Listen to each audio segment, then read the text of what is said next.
leaders. I hope you are ready to rock it today and overcome the fear of being you on camera. One of the biggest challenges people face about being on camera is feeling the need to be professional.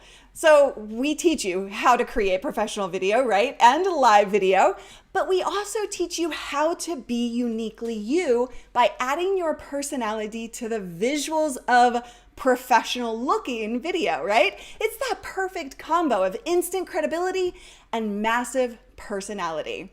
So one of the ways I help you uncover your personality and get you more confident on camera is through a free challenge that we call LEDA, live every day in August. Yes, that is right. Going live every single day and pushing yourself beyond your comfort zone is going to help you get much bigger results and faster. So that's exactly what my 3 guests today did in our April challenge. And they're here to share their stories of how they overcame their fear of camera, but more importantly, how they learned to integrate their personality into their content so they had more internal confidence. So are you ready to meet our guests? I want everybody to give them a big warm welcome. And if you are new around here, please do type new. Hi, I'm Luria Petrucci. All right, so welcome guys. How are you? Fantastic. Hey, very good. Hey, everybody. Thanks for having us. Good Yay! So over here we have, I always do it wrong, Tag. And down here we have Jennifer. And over here we have Jeff. Hey, everybody.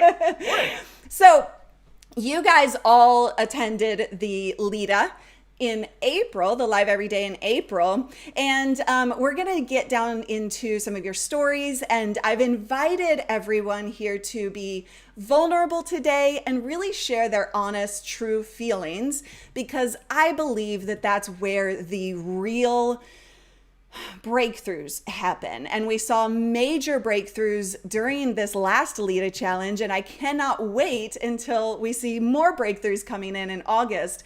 Tag, why don't you go ahead and tell us about yourself and let the audience know kind of why you joined LEDA in the first place. Yeah, sure. I'm a pastor in Charlottesville, Virginia, and when COVID hit, we had to pivot really fast and figure out how to do church online. And I found you guys through Michael Hyatt. He said you guys were the real deal, and so whatever Michael Hyatt says, I kind of do a lot. And so found that and knew that I needed to get better and more comfortable doing stuff as we were pivoting. And so just was really impressed when you guys offered the pay-as-you-can, course, and did that, and have been I just knew that I needed to get better on camera, and this sounded like a fun way to try it. So yeah. That's awesome. Well, I'm super glad that you did. I fell in love with your personality, all of y'all's personalities, as soon as I met you through LEDA. And okay, so then Jennifer, why don't you go ahead and introduce yourself and tell us why you joined LEDA in the first place? So I'm a dog trainer, and before March, I owned a company. I did dog walking training and dog sitting. And when everything came to a screeching halt, I was just trying to come up with some fun content for my existing clients. It wasn't meant to be anything big, but being in front of the camera was really challenging. So I made a couple of recorded videos, and then I was also kind of learning from another dog trainer about separation anxiety, and that's how I found you guys. And I was like, there's definitely anything that I can do to decrease my anxiety being on camera, I'll do it. So I signed up, and it's been amazing. Yeah, I felt like you made some big improvements throughout the challenge of just your internal confidence. So that was really cool to see. And also, we'll talk about later, you also kind of used this time period to shift exactly what you were doing in your business as well, which is pretty cool. Huge changes. Yeah. Awesome. Jeff, you are up. How about you? Oh, wait, hold on. Your audio is muted. Oh, sorry. We Daddy did was test. misbehaving. Daddy was misbehaving. So yeah, I had done some videos. So I'm actually in tech sales, and I had done some videos, static videos myself on YouTube some time ago. I just never had a lot of direction behind it. And when COVID hit, especially, I was realizing that I've got to figure out a better way to engage with customers I talk to. But more importantly for me was I want to do something that's passionate and exciting for me. That's not my company. I want to be Jeff, not work, but Jeff, just Jeff. And I realized how much I loved doing video and coaching people. And so when I saw, because I've been following Luria, you and David for a long time, when I saw the LEDA option even pop up, I was like, you know what? I'm going to do this because I just want to be more passionate and excited about something I actually already enjoy. Yeah. So it's been amazing. It's been so helpful for me. That's awesome. Now, I want to kind of start off with you because you described, so first of all, just describe some of the struggles that you were experiencing when you came into LEDA. You had experience, so it wasn't like you were just starting fresh. Yeah, absolutely. I had done a bunch of videos a bunch is probably overstating it, but I'd done a lot of videos on my own on YouTube. I've talked to other people who want to do videos to myself, and they're like, I just feel bad because I do so many takes of it. I'm like, prior to doing LEDA, I was doing like 55 takes per like 3-minute video I would record. And I was so stressed out every time that I did it. And I didn't want to feel like that anymore. I just why can't I just record a video? I can talk to people easy enough all day. Why is this such a problem? Yeah. So a big part of getting me here was I don't want this to be anxiety driven. I'm like, I want to just have a good time with this. So coming into this, it helped me a lot, like just allow myself to just be myself. It doesn't matter where I'm at, just be me on camera all the time. Yeah. And it's been a huge help because I can now do live streams. I've done a whole bunch of them here recently, and I'm feeling really, really pumped up about it, which is totally different. That's great. But when you say, okay, so I'm going to play devil's advocate here and play the viewer, right? When I look at you, you have tattoos all over your body, right? Like you look like you are very comfortable in who you are. And so why was that such a struggle to actually deliver that same internal confidence that I know you have in the real world and put that out on camera?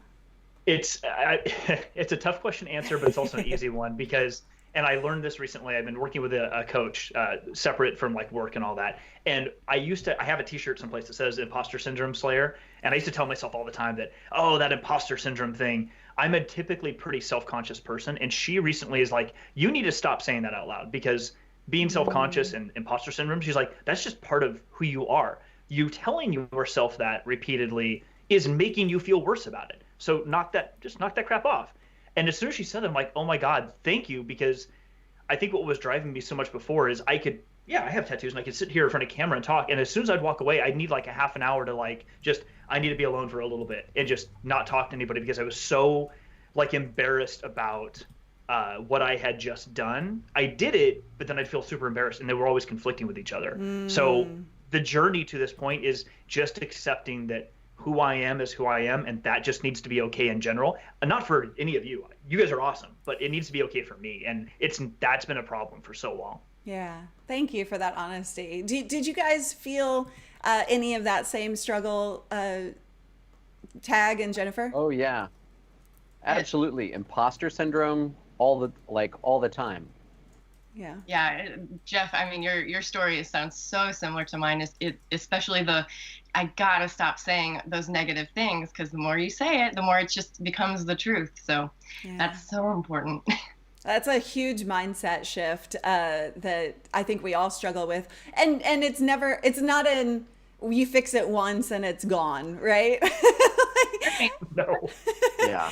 Yeah. And I think everybody knows that kind of process. Is this resonating with you? Leave us a big yes in the chat room. Is there something that in the chat room, you watching, is there something that you're dealing with that you would like to just put out there and maybe shift your mindset as well? I would love for you to throw that out.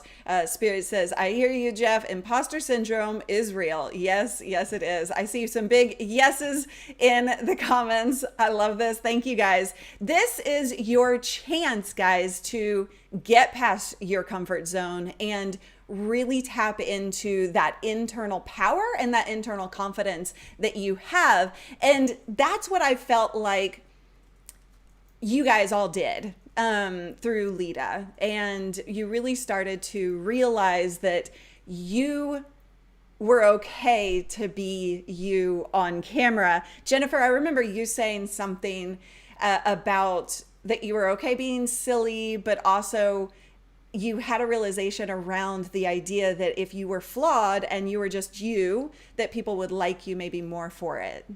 That was maybe one of the biggest things I got out of Lita, was just like, I've been a perfectionist since I can remember, and I don't know where that came from or why I had such a fear of like being judged if I'm not perfect. But Lita really helped me realize that, like, not only is it okay to not be perfect, but it's better. People will like you more if you're just real, and you know, they want to see that you're flawed, because we all are.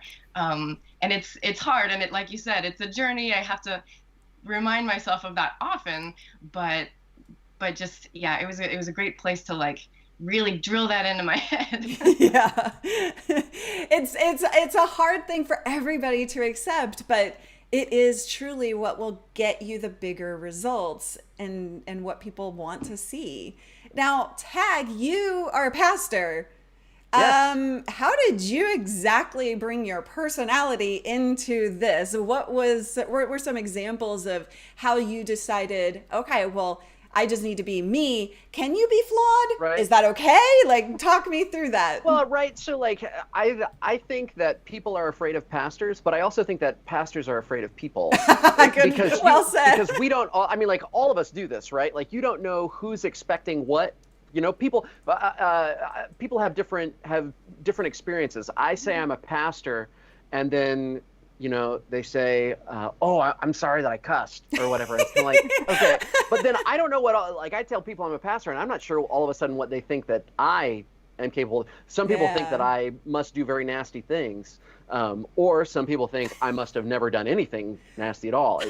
Both of which, you know, like, there are a lot of misconceptions. So I think one of the things, I think the other piece of it for me was going live every day forced me, like, you just can't keep up a facade 30 days in a row. And I think one of the first missions in Lita was about being raw and being vulnerable. And I did a video. I was like, I don't know what I'm going to do. How raw am I going to get on this live stream with complete strangers? Yeah. But I sat down and did a live stream with my bunny. And, I remember that one.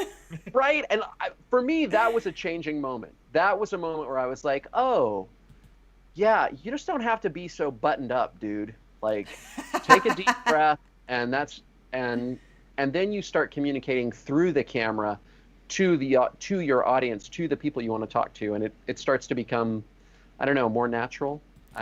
Yeah. So what was it about a bunny that makes you feel more natural? Can you describe that?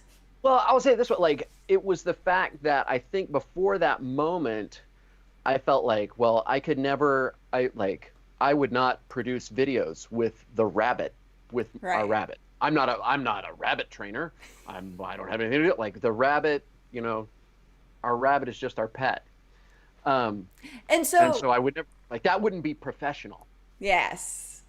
That's it, Yeah. right? And how many of you in the chat room actually feel like, oh no, I have to be professional? Especially when we say we help you create professional video. This is one of your biggest struggles, is that we want you to look good because it lends to your credibility, right? We want your video to look spectacular because people trust that which looks professional. However, it can't stop your personality from coming through. And that's what, you know, a lot of people struggle with, is that connection. But in your case, Tag, you live with your bunny day in and day out.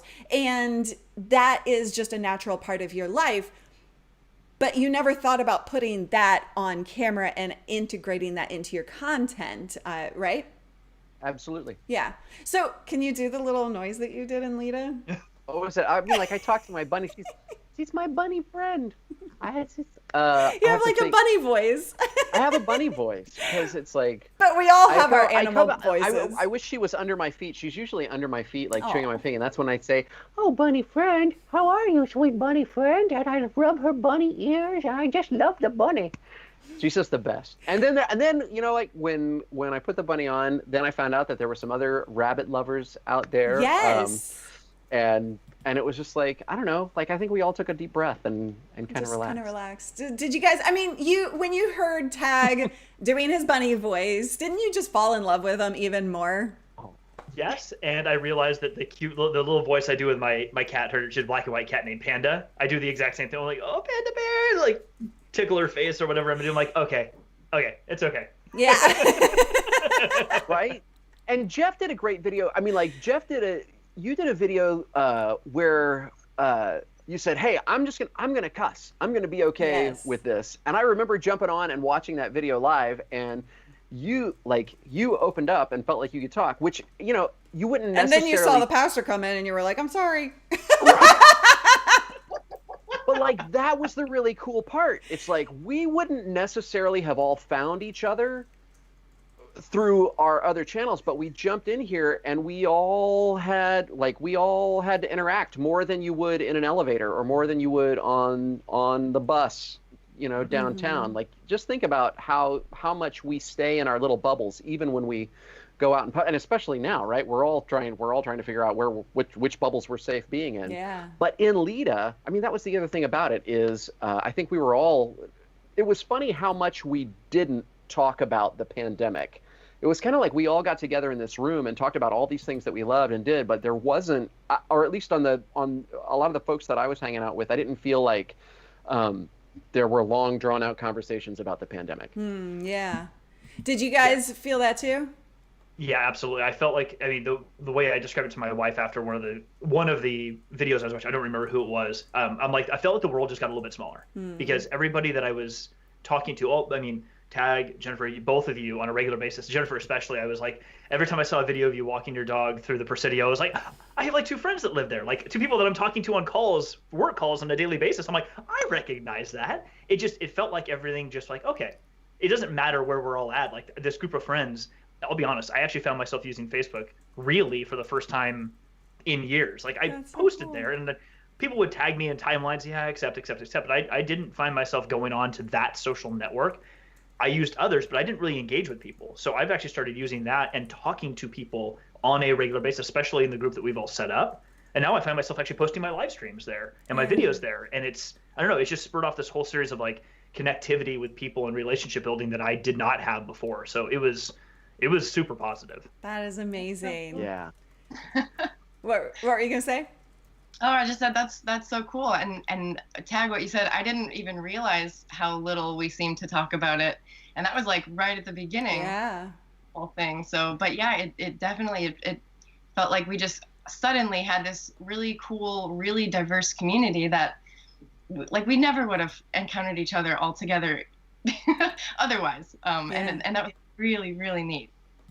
I love that. And you guys, those of you watching who have never participated in LEDA, this is your chance. We are going into August and there is a full 31 days challenge for you to feel more confident on camera, meet friends now. And thank you so much, Manny, for the $10 super chat. Really appreciate it.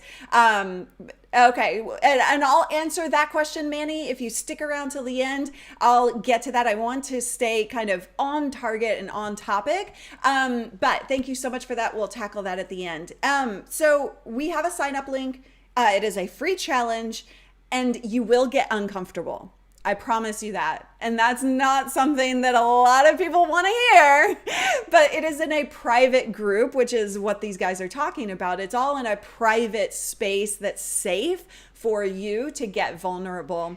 What were can somebody give me an example of something that was super uncomfortable for you and that you had to push through? Jennifer, I'm going to pick on you on this one. I remember one of the early challenges was like, the question was, I think, what's holding you back? And we all had to share like things that we probably don't talk about ourselves, in this in this group with people that we don't know. And yeah, like a lot of those early days, the early questions were really uncomfortable. Like you had to dig deep and then share that with people. But knowing that it was, you're sharing this with people, but it's still private rather, made it easier. So yeah, you had to get uncomfortable, but like that's where the work is done, right? Yes, exactly. And I want to just point this out because Andy said the uncomfortable is why I've never done it. And what Jennifer just said is spot on. That is where the work is done. That is where the results come. And so, yes, I'm not going to hide the fact that by going through LEDA, you're going to be uncomfortable and you're going to go through a comfort zone level that you've never experienced before. But that's the whole point, is because when you do that work, you will see bigger and better results from your actual work out in public and your audience growth and the connection that you feel. So, coming back to you guys, I was asking, we kind of like sidetracked, but examples of how you integrated personality into your content. Tag gave us the bunny example. Jeff, was there anything specific that you felt that wasn't natural to you that then you're like, oh wait, I can do this? Yeah, absolutely. The biggest one I would say for me is, I mean, you guys can see it behind me now. I talked about this all the time throughout the LEDA challenge. I physically building this shed that I'm in right now. And I have like my bobbleheads behind me and these branding, they're over here, these branding clipboard things I can talk about later. But I didn't really have, I had a couple things in my background, but I didn't have much. And I know the background isn't super important, but what doing it helped me realize is that all of this stuff that was in my office and kind of around me that were just superficial things that I had laying around were all a part of me. And by not having them on camera and like whitewashing sort of my background behind me, I was trying to be this professional thing on this camera in front of people, sort of like at work, especially in tech sales, wearing a sport coat. I hate sport coats. I have two of them. I rarely touch them because it drives me nuts to physically wear them.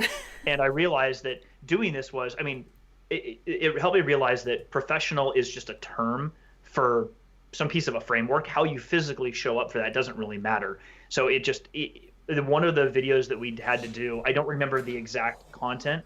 I remember walking away kind of crying a little bit. I kind of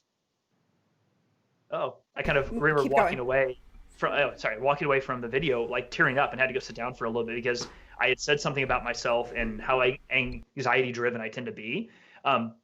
Everybody chimed in and commented on that video about, wow, thanks for saying those things, Jeff, blah, blah, blah. It helped me realize this is a bit of therapy, and I was able to talk to more people about whatever was on my mind. And it just made me feel like I could be more of myself, not just on camera, but in front of other people. Yeah. I think, Jennifer, I think you said the same thing, right? Oh my gosh. As I was going through the month of April, I was telling, well, especially by the end, I was telling everybody, like, I feel like I've just been in therapy. And it wasn't even about just getting comfortable on camera. It was just like, I felt so much more comfortable just in my own skin, and I felt so good and so much more confident than I ever have. Like it was, my mind was just blown. Like, yeah. That's awesome. And go ahead. I was just going to say a word to the uncomfortability factor. Like Andy's comment about being uncomfortable. Sure, there are different levels of uncomfortable, and sort of like, so in my job, I've had to have some very uncomfortable conversations with folks, and where they have been very, very raw and very, very uncomfortable, things that have been very, very hard. So on the one hand, in thinking about that uncomfortability, you are in a private public group on this thing talking to 400 people potentially, or however many people are going to jump on live. So there is a level of rawness. Like if it sounds like we're talking about you're going to get into the most raw spot possible, just take a deep breath. It's not going to be that. But you're figuring that out. You're figuring out how to find that place where you're not vomiting. You're not just like vomiting on each other, but you are trying to figure out and say, yeah. Kind of like, how can I give away some of the best parts of me? How can I let some other people experience maybe not the best parts of me, and allow that interaction. And when we do that, like it is therapy. Jennifer and you guys are right. Like it changes us in a good way, in a really good way. The best way. Yeah. Yes, absolutely. For sure. Actually, so there were a couple of comments here. Dr. Elo said, I loved the pizza cooking videos you made. Jeff, that was you. I'm waiting on my pizza. Well, see, now you're moving, so I don't know what to do for you. Gotta make it happen. You got 2 weeks. Wait, I'm serious. It's like right there.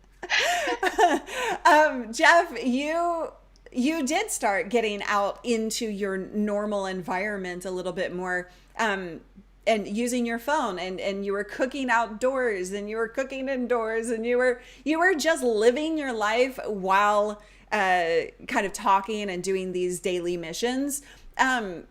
Did that just make you feel more comfortable? Like, talk me through what that did for you. Oh yeah, I actually started using that for work. So I work for a big tech company, and we own a big video conferencing solution, and so I do, as you can imagine, a lot of videos and a lot of meetings every week. I was on 3 already this morning, and I started doing more of those meetings out back. That's okay. I started doing more of the meetings out back. I just went in the backyard and sat down on the chair. So while I've been finding myself doing more of that, and it's been interesting because I've been getting the same comments at work. People are like, Jeff, your backyard is super cool. And I didn't do it because I wanted to show off the backyard. I just got more and more people coming like, wow, okay, maybe I'm going to go outside tomorrow. Or maybe I'm going to, whatever, insert thing here. And it started making me just feel good. Like, oh, you know what? Yes, I can just be a person. I think everybody else that I work with or around just wants an excuse to just be themselves, but they need someone to kind of like be the tip of the spear a little bit, because they're like, I don't know if I want to be the one to do that. So it's been nice because I get to be that person for someone else, but it's really about them. Like, I get to help them feel comfortable about that, and that makes me happy. Yeah. Those were some of my favorite videos of yours, Jeff, was the ones where you were outside. And it was so funny to see how like in the group, there was kind of a trend, like more and more people were like, well, I'm going to go outside. Yes, that totally happened. You're right. It's like when somebody sees somebody else doing something, they feel more comfortable doing that. Jennifer, let's talk dancing. What about dancing? Well, you are a dancer in your personal life. And I finally convinced you, I think, to get dancing on camera. There was one challenge that we did where it was about, integrating some of these things that you do in your normal life on camera. Was that really difficult for you? It was, but I do a couple different types of dances, and I'm not like, it's just hobby dancing. I do swing and country line dancing. And so I did one video where I just danced to a whole country song, and and it was so fun. I was so nervous because I think that was like day 4 or 5. It was early. Yeah. Go ahead. Well, it was such an icebreaker. Like of all the videos, like people said they really liked that, and I don't even know that I had to talk at all. I was just like, I'm just going to get on and dance and see what happens. And it was great. It was fun. And I think people had more fun with it. Yes. Jennifer, I don't know if I ever actually thanked you for this, but you doing that on like my next video or that video, I actually sung. I did like karaoke on that video. So thank you. I'm saying thank you because twice, I did it once for you guys because of Jennifer, specifically because of what you did.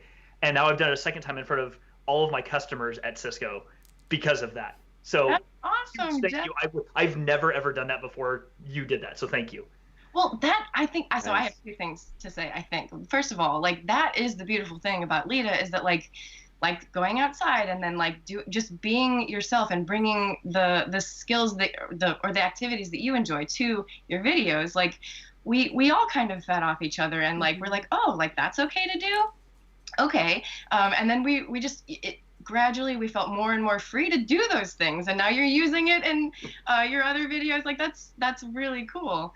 I forgot the other thing, so I'll have to come back.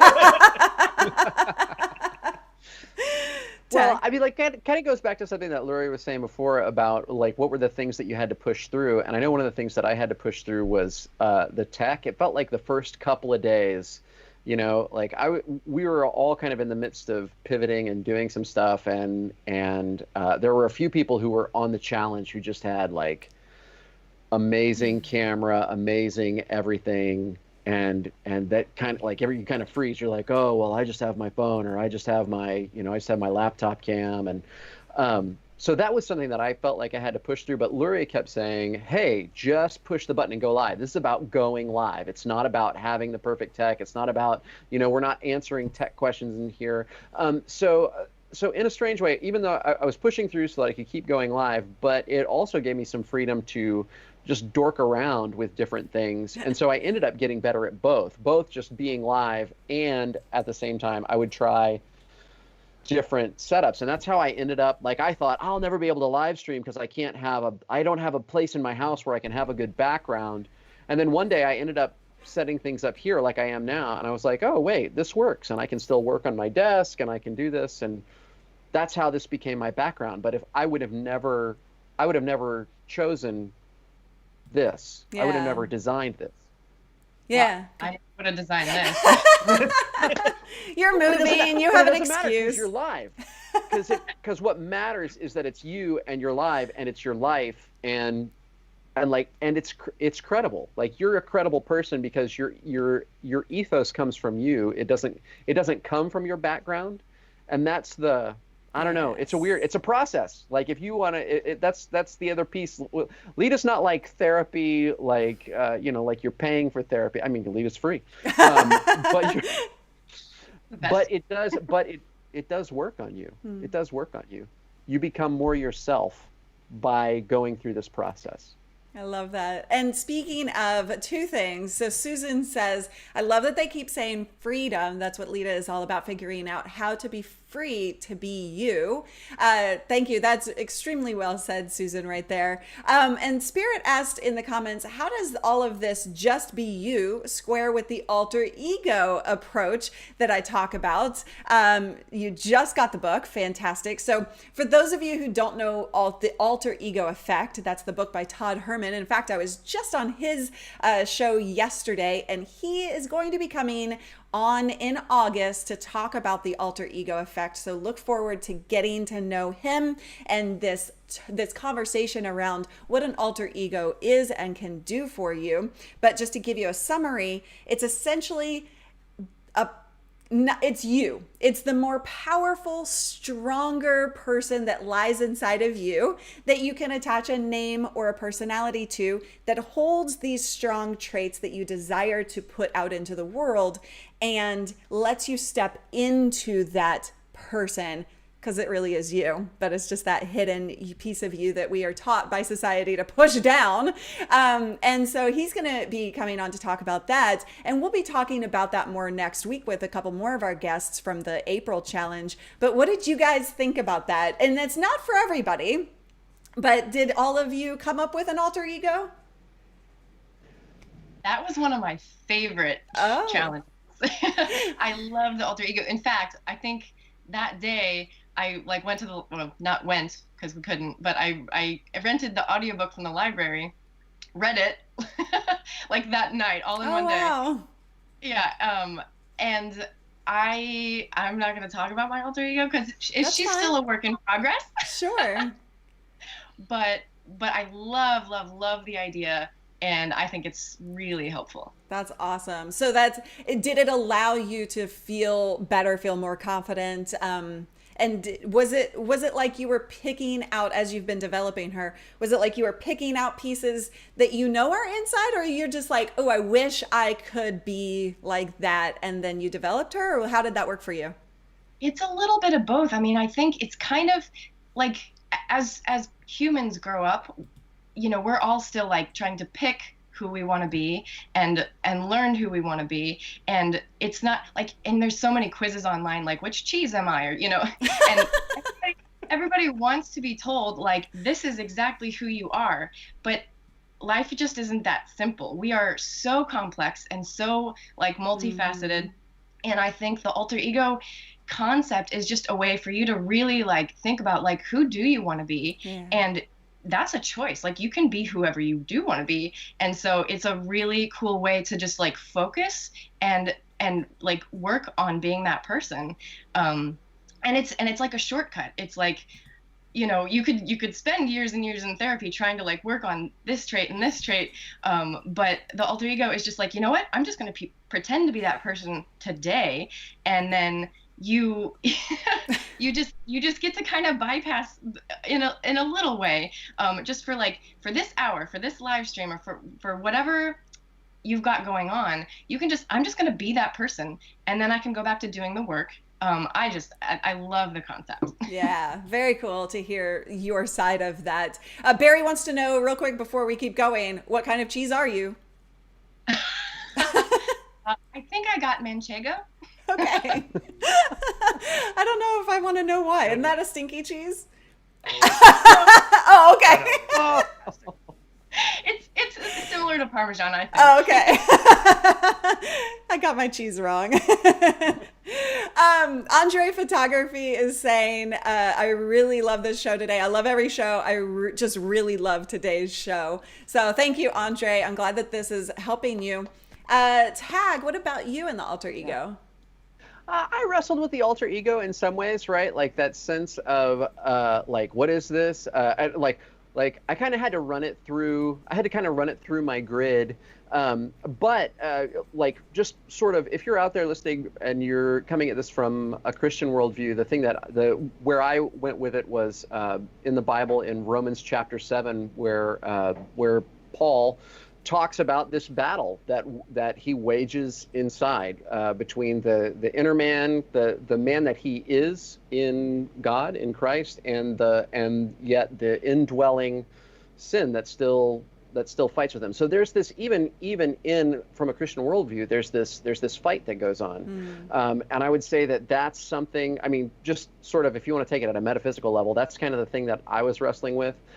Maybe another way, if you're struggling with the alter ego idea, that I really sort of made peace with the idea from the standpoint that it's not that the alter ego is alter, it's something else other than, but it is, I think you said it earlier, Lurie, like it is the more true me. It's the me that I want to be with others more, you know, the person that I want to be known to be more regularly, you know. Yeah. It's right? like sometimes I was going to say fake it till you make it, and like until you kind of like live into who you are. We get in our own way a lot. I think all of us do. And that's a great way to kind of get out of your own way. Anything you want to say about this topic, Jeff? Yeah, Tag kind of just hit it on the head. I really struggled actually with the alter ego one. It wasn't one that I actually realized I knew how to do until a few days later when I was thinking about it again, and I realized it was my alter ego was me.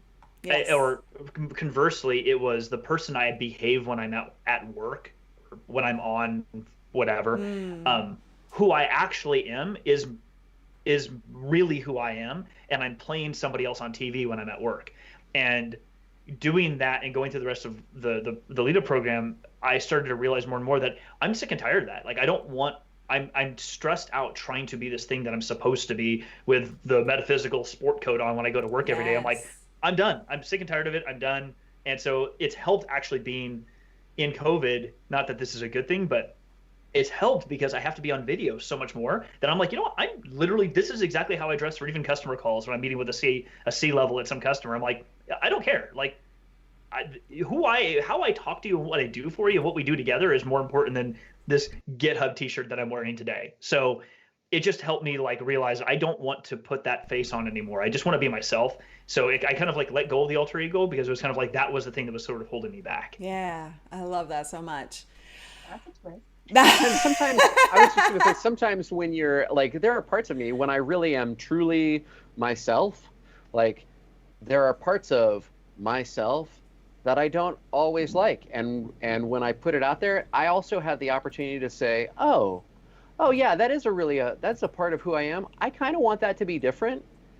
And that's okay. Like we're all working on ourselves, and it's okay to be ourselves as we work on ourselves. Yeah. Like that's the sort of like, can we accept each other with our flaws, even as we work on them And that's, because if I have to put up a facade that I'm perfect all the time, or if you have to put up a facade in front of me for me to accept you, like none of us are going to get better. We're going to get more disintegrated rather than working on ourselves as we are. Wow, this got really deep really fast.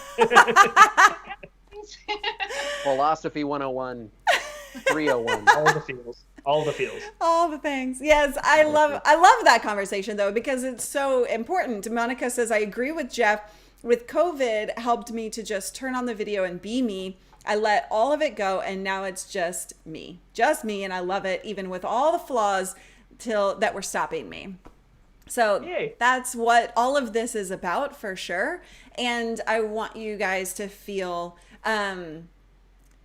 feel like you're kind of making that progress. I want to kind of switch gears and talk a little bit about what y'all have seen inside of your own businesses or the content creation that you're doing actively, and how Lita, or how the lessons you learned through Lita have affected your business. Who wants to kick it off? I'll jump in. Okay. Because my business is not monetized, right? So I was just trying to be able to do church online and do it better, because we're doing it from our living room. And so that's been, that's been good. I'll say that I had been going through a phase where I was writing out every single word of my sermon, and Lita helped me quit doing that, so that I just became a little more natural in my delivery and not feel like I had to write every single word out, made things more natural. That was good. And then it got me to, I went ahead and in May did 30 days of a live stream where I taught through an entire book of the Bible, and just did it live. And that was, man, that was great. That was really great. That's crazy. So, by the way, since we're talking about what you do, like, where can people find you, and what's your website link or social? Yes, wordandtable.org. That's us. We're Word and Table PCA. We're a Presbyterian church in Charlottesville, Virginia, and you can find us on Facebook at Word Table PCA. Yes, Barry says that's a huge benefit tag. Well done. I love to hear that. And so are you doing like sermons online now, so that people, like, sounds like you are, so that people can join you not locally? Right, like there are so churches have done a lot of different things. I think really big churches who already had video capability did a pre-recording, and they've been doing sort of like premiere videos. And I think that's been okay for some. I'm really thankful. Our church is a church that has been just starting, and so we were planting, and so live really made it work. Where I've been getting feedback from our folks who have been saying, "Wow, we really feel like from our living room we are worshiping. We are with you in this." That's really cool. Which is and we couldn't have done that if we hadn't done it live. So I think more churches should do this live. But I've noticed that churches have a hard time. Other churches that I know of have had a hard time because we get stuck. We need things to be perfect. We want the perfect music and the perfect light show and the perfect. And it's just like, man, you will connect more with your congregation if you just hit the button and go live. I believe that. And I thought this was a huge potential for churches, just like you're describing, and for us to break down that conversation between the congregation and the pastor, like you were talking about earlier. Like, people are afraid of the pastors, but pastors also afraid of the people, and there's this wall between those two parties. And it just seemed to me through the pandemic that this was the perfect opportunity for people like yourself to break down that wall. And it sounds like that's what you've done. Yeah, very much so. Very, very cool. Very much. I just want to give a special shout out real quick to a new viewer, Vlog. I hope I'm saying your name right. It says, I'm watching this first time, the channel, and I'm loving it. So thank you so much for being here. And I'm glad that you're getting something out of it. Your first time here, that's always our goal. Woohoo! So Jennifer, what about you?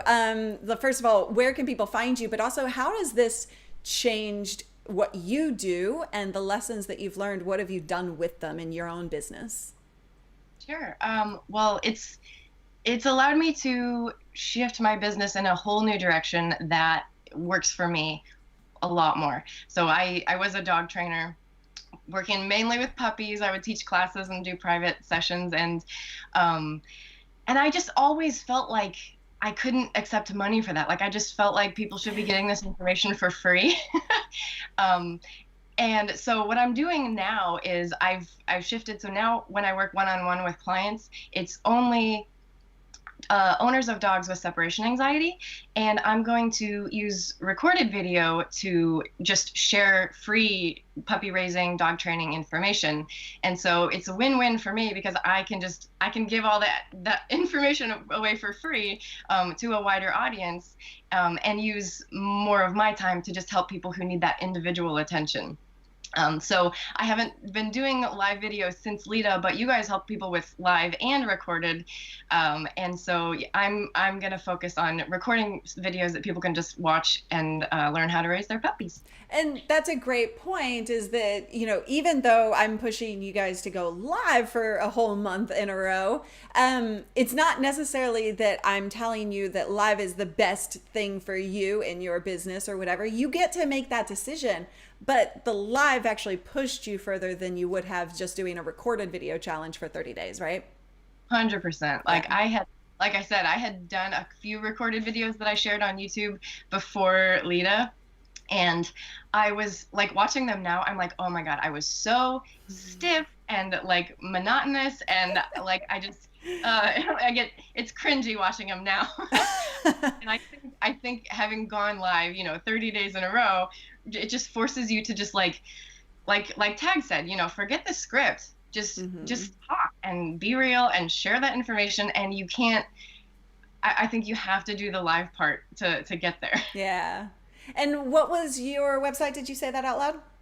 I don't think I did. It's just my name, jennifermalloway.com. There you go. And all of these links are in the description. By the way, we still have some Q&A to get to, so don't go anywhere. We're not done with this conversation just yet. But Jeff, you're up. Absolutely. So you can find me, my site's behind me, jeffbulltech.com. The main thing I've been doing lately is putting all my content on YouTube. Unfortunately, I don't have a custom URL for it yet, so if you just go through Jeff Bull Tech or any of the socials, I'm at Jeff Bull Tech on the Facebooks and Twitters and all the fun stuff. What I would say, what this has really helped and how it's actually changed for me is I'm exactly the same as both Tag and Jennifer. And Jennifer, you just said it succinctly, is I was trying to do these videos before, these static videos. I wouldn't be good with writing a script because it never would sound like how I actually talked. Then I would try to talk and it would just come out like I'd have to redo it so many times, and I was just getting stressed out about making these things. And so doing them live was like, oh, I can't stop and fix this. There's no option to fix it, so just keep talking. And it just became so much more fun. So now I've actually started going live every week on a schedule. And in addition, it helped me work with my team. I run a team of engineers at my company, and they actually said, well, we have this whole lab, but we don't really want to just show people in person. We can't anymore. Could we go onto YouTube? I'm like, yes, you can. That's a totally thing we can do. And so it got me motivated to help them. We've created a whole channel called Baz Bites, BAS for our team name and BYTES on YouTube, where they put videos that they create about our technologies. We go live every Friday on that together, and we're getting customers reaching out to us, and we're in sales, so it's huge. They're reaching out saying, hey, could I be on your live stream? Could you guys interview me sometime? And they just want to talk about topics. So it started to help like reinforce and build relationships with those customers. And something I'm actually super proud of is, so my company Cisco has a customer conference every year. Typically it's in person. That's obviously not practical these days, and it's not safe and healthy for anybody. So they did it completely virtually back in June. We had probably 5 times the number of people register for it than the company's ever had, because it was virtual and it was totally free. We didn't charge anybody for it, which we usually charge a lot of money for. And I decided with my team, like, hey guys, we're going to do live sessions all week. We're going to pick 3 or 4 training sessions at the event that we're going to go do a post session live for 5 or 10 minutes and just talk about like, hey, debrief, how'd it go? And we did those. And I was getting messages from people in sales everywhere at Cisco going, how are you doing this? How is that even a thing? And I'm like, I just did it. Just decided we were just going to do it because why the hell not? And we were getting tons of viewership and customers reaching out to my team asking for, hey, could we talk about this stuff another time? And that stuff is great for my career at this company. That's not the important thing. It made me feel so good that I could just go do this. I can just walk in this office and close that door and hit a button and say, okay, I'm gonna wax poetic for the next half an hour. I don't know if anybody cares, but I'm just gonna do it, and I feel amazing when I'm done. Yeah. And it's not like you just kind of brushed off the thing that it was good for you in your business, but that's not a brush off moment. That's huge, right? That gets you further in your business goals and what you're trying to do. So that's massive. So I don't want you to just like refresh that or like just brush that off. Yeah. And I appreciate that. It's also helped me reinforce. I didn't say it out loud, but it's helped me realize I need to accept that I want to pivot my career. Like maybe I don't mean leave my job, but I mean just I want to pivot what I do because I'm realizing what I'm actually excited and passionate about is something very different than what I thought it's been for the last 5-10 years. Yeah. So doing this has helped me realize that this is the right time for a pivot. I just need to figure out what that actually looks like. But doing this has helped so much. That's really cool. And what I hear as a constant theme is relationship building, right? Like you guys have all built new relationships and created more powerful conversations with what you're doing now. Out of the lessons learned through this challenge, which is just huge. I mean, that's the fun. I don't know if we've said it enough. Like just the encouragement. Like for 30 days, you're gonna like for all of you who are worried about the uncomfortable part. How about 30 days of people saying, "Yeah, man. Hey, you got this." Yes. Like if you could use 10 more comments like that on Facebook, like you should do Lita because you do that.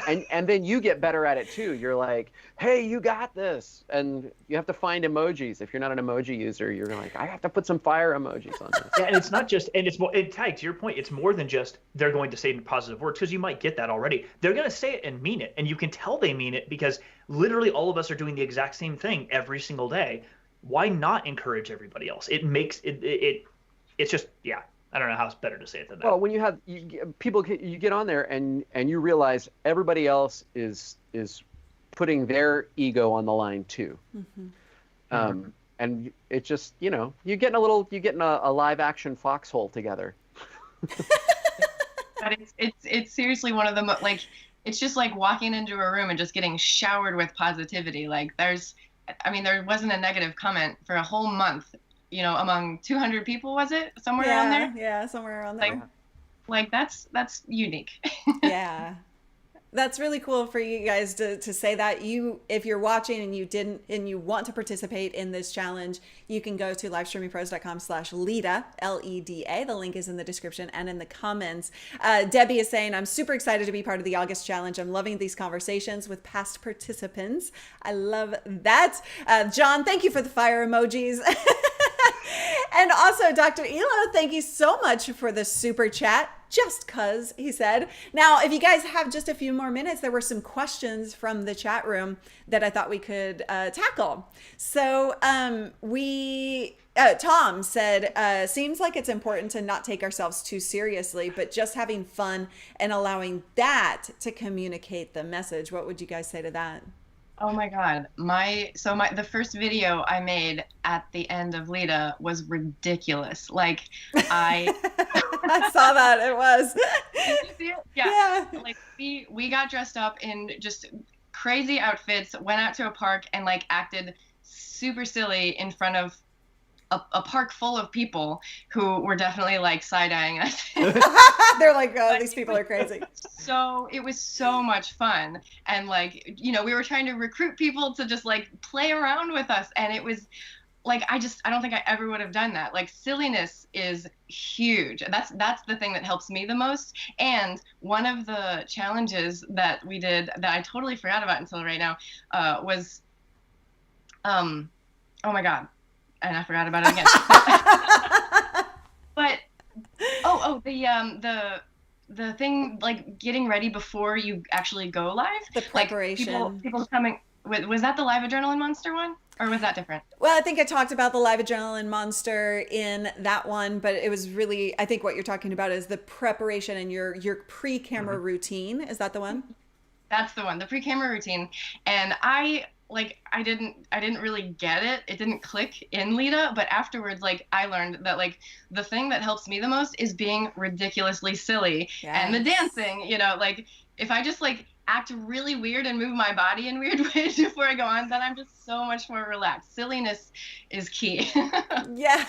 And everybody has their own things, right? And that is part of what you have to learn about your pre-camera routine is somebody else might not feel that with dancing, but they might feel it with push-ups, or they might feel it with meditation or something, and that's always personal to you. So what was y'all's pre-routine? Oh, I was going to say mine is like, I'm a procrastinator by nature. So my routine, like sometimes you don't feel that hook, like what I'm going to say until the deadline, until you see like the countdown, like I'm about to go live. So my pre-routine might be like, I have like 17 ideas and I scratch them into 4 bullet points as the countdown is going down. Yeah. And that's when you get that, like that crystal clear clarity. And then you hit go and you start talking. And that was just so like forcing that push of ideas to come to this moment of clarity, I guess. I love that. Monica and hold on, just a second. Monica and Enjar just signed up. They're saying that they just signed up for Lita in August. So welcome. We'll see you in there. Wait, are you guys all taking it again? You know it. Hell yeah. Okay. Yeah, for sure. I put you on the spot, so Well, I have to, It's like, you can't say no now. Jeff, you were about to say something. oh, I was just gonna say I had never thought about a pregame routine. The pregame routine that I had before we did Lita was to get in my own head and scare the crap out of myself. And then you can't see it on my wall behind, but I have a big sign that says, "Hold on, let me overthink this." That's literally what my pregame routine was, which is probably why I never did a lot of videos. Yeah. So mine was I would go through a list of Apple Notes that I have of all these content ideas and just go, that one. Just like close my eyes and pick one and go, that's the one I'm doing today. Put my AirPods on and I'd go for a walk in the neighborhood and I put on my favorite metal band and I would actually sing walking through the neighborhood. I'd probably freak out so many people, but whatever. I just did it and I come home and I'm like, all right, let's do this. Yeah. The thing about live is that I'm a pretty shy person. I know that nobody believes me when I say that, but I'm a very internal, shy kind of person. And I'm quiet and I don't like to make a scene. But when I am out in public and I need to go live, my brain flips over to like, why am I doing this? Who am I doing it for? And everybody else, all of those weird looks and all of the feeling silly and the feeling weird and all of the uncomfortableness about doing something in public, it just goes away because I know why I'm doing that at the end of the day. And so I think live has really helped me learn how to just put everything weird aside in my brain and just be there and show up for the audience. So we've got Fresh Revelation Media signed up. Darren signed up, says, let the fun begin. And then John Fitzsimmons, Leonard Patterson, you guys are all signed up and I cannot wait to meet you and learn more about you. Now, Manny did have a super chat earlier and said, okay, he's stuck. He's done lots of documenting my journey vids on Facebook, but now how do I sell without violating Facebook's terms of service? So I'm going to answer that and then come back to you guys real quick to maybe you have some additional thoughts. There's no Facebook terms of service on your page in terms of actually selling unless you actually put an ad in your live stream, meaning a pre-recorded pre-roll ad type of thing. So that's what's so beautiful about what you've just listened to today is that when you sell on Facebook Live, YouTube Live, or whatever, honestly, it's a conversation. If you can just get used to having a conversation with people and just saying, you know what, if you need this, this is here for you. And you can sell so much better that way. And in fact, I've actually done so much work on, and our students have done this, the relationship that you've heard these 3 students actually create with their audiences.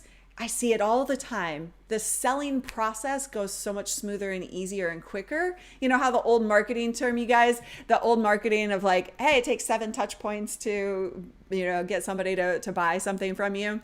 It kind of goes down the drain when it comes to live video because you're creating this relationship. And why are they going to buy from somebody they don't know as well when you've just put yourself out there and created a conversation with them? You guys feel that? Yeah, and it's such a good point. I mean, being in sales, I don't sell direct to, I mean, I sell direct to consumer, but it's not something that an individual person would buy. It's a company. Yeah. I noticed though so much what you're saying is it behooves you to be 100%. I hate using the words authentic or genuine, but literally just be yourself. Like just whoever you are when you talk to a person. The reference I've given people, because I used to be a home brewer and a beer blogger, is if you're sitting at the bar next to somebody having a drink and you just spark a conversation, how would you talk to that person?